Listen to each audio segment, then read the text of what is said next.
Why do we become angry? So, anger comes from a very subtle idea in the causal body, a subtle idea that has no pictorial equivalency nor sense equivalency. It becomes pictorial in our visualizations of the why. Uh, Maybe visualizations not just pictorially, but also through other senses of outrage, things like that in the astral. The astral visualizes the why through various means. You can visualize through emotion, if that makes sense. And then once it hits your physical body, this all happens very quickly. Once it hits your physical body, the visualizations as to the why, and the why being more subtle, the visualizations become very gross and physical, material. The human body responds with increased heart rate, with breath in a variety of ways. Sometimes you will hold your breath, sometimes you'll start breathing very quickly, immediately, or exhale your breath very quickly. And your mind becomes confused, jittery, contradictory, because when it becomes gross, it's very dualistic, very duality-based, very polarity-based. But chemically, we can't think clearly, or even our visualizations as to the why become muddled, because all of this, our physical body's at the end of this interaction. And then we experience it physically. But most of us understand that anger itself, it starts in the brain. A sense of outrage, a sense of don't do that, that's wrong, or are you trying to insult me? Are you trying to belittle me? Very much identification with the person, us being the person who has been offended. But we can close these doors as they're happening. Now, anger happens very quickly, milliseconds. So this process is very quick, at the light speed almost. But by understanding that it starts with an idea, and then it becomes a visualization either pictorially or through various senses and interaction with the emotions, we can stop it right at the door of idea, right at the door of why. Now that why, we need to have a few ideas core to our being. We need to internalize some ideas to stop anger from the why becoming more gross to the astral and the physical. And us identifying with the physical, ideas and emotions get all clumped together in a very confused situation. So the ideas that there's a number of ideas that we can internalize to stop the why becoming the visualization and then becoming the physical reaction and the more physically based thoughts.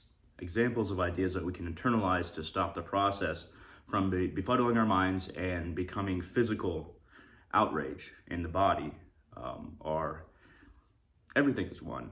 Very simple, very hard to institutionalize within ourselves, I know. Or why is this person being ignorant? Why are we having a disagreement? Once again, you're playing with the whys, playing with the whys beforehand, before you ever become angry by internalizing these, but playing with the whys and playing with the idea, why do people become angry? Why do people insult each other? And how do I see this as just a passing thing that isn't going to continue on into something more intrinsic to my being? It's just something that happened in time and space in a very small incident, and there's no need for it to become something that I carry to my core.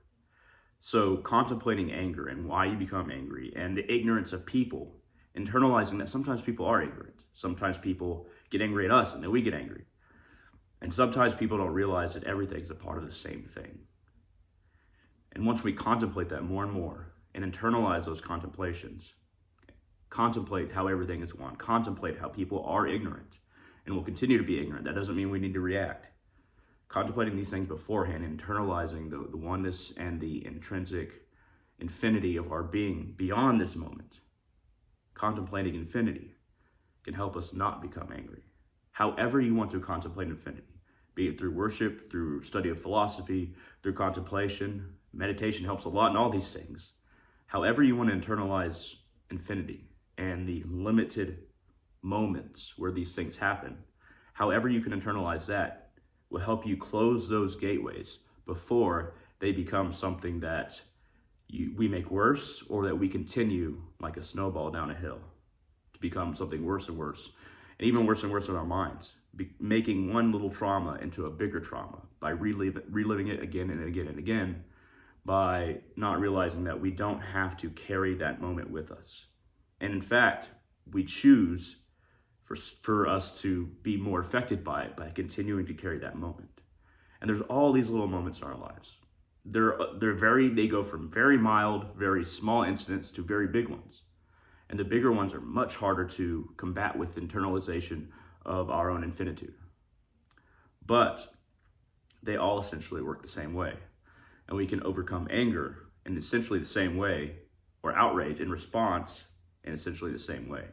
That doesn't mean that you shouldn't do something or say something or stop somebody from hurting you, but you can keep from becoming worse and worse traumas or things that you carry with you, or you create a habit to where you don't react and internalize these things on a deeper level by understanding these gateways and closing them. As human beings, we don't understand everything, and it's okay. Sometimes it's good to take up the attitude that, hey, I don't understand this moment completely, and if I do, how can I react? But this all has to be contemplations you have beforehand to institutionalize a system of where your reactions are appropriate for making that person understand that they have to stop, or just not being angry at traffic, or not being angry when you drop food, or when somebody doesn't do something that you want. There's certain things that have to be institutionalized within yourself that only you can do. No one else can do it for you to live a more happy life, where you don't become angry, where the outrages don't mount and snowball into greater internalizations of a lack of self-value or self-worth. Because we are all valuable, and some people behave very badly. How we react is really our game, and how it affects us is our game. That doesn't mean that if something affects you badly, that it's your fault. Just understand that there are ways out of these things becoming worse for you, or continuing to be worse, or happening to begin with.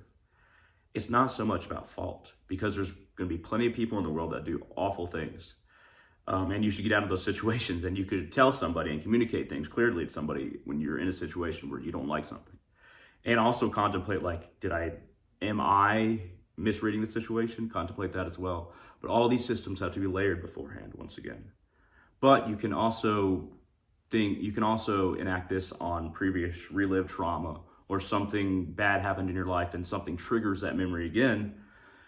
You can also understand these gateways and stop the whys and what happened and the subtler ideas from becoming physically, emotionally exacerbating for you, or painful, or your brain going in circles. Learn when you're going to go through a traumatic phase where something triggers you, and understand that you can stop those gateways from allowing things that have happened to you from becoming your immediate experience once more, or responding with the same pain of the trauma to situations that people create where they are bringing up something in you that has been hurt before. This is very important when you think about the gateways within yourself, but also what to do physically. Think of your breath when you become angry. What am I doing with my breath? Is my mind confused? Perhaps one of the first questions to ask is my mind confused? Why is it confused? What is the source of this? Now, if you're in a situation where you need to be physically safe, then do what you need to physically to become safe. But if it's something that is just word-based, or is just something that doesn't need to be handled right then, stop yourself. Close those gateways. Close the gateways after the why. Don't visualize either through sensation or remembering or picturing what might happen. Close those gateways and focus on the ideas. Play with the ideas. Don't allow them to become physical. Don't allow them to manifest materially in your body and in the outer spheres of your consciousness, to where they will become almost like solid memory ideas. You can stop these things from happening because we have different levels of consciousness, and the more material levels of consciousness are right there next to our animal instinct of fight, flight, or freeze.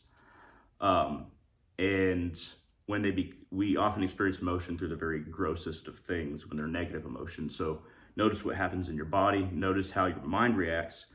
Bring the pain or the trouble from the exterior. Don't allow it to get exterior, but if it does get to the exteriors of your consciousness where you feel it physically and your mind is distressed, try to bring it back to your center, to that inner institutionalization that you have to found beforehand.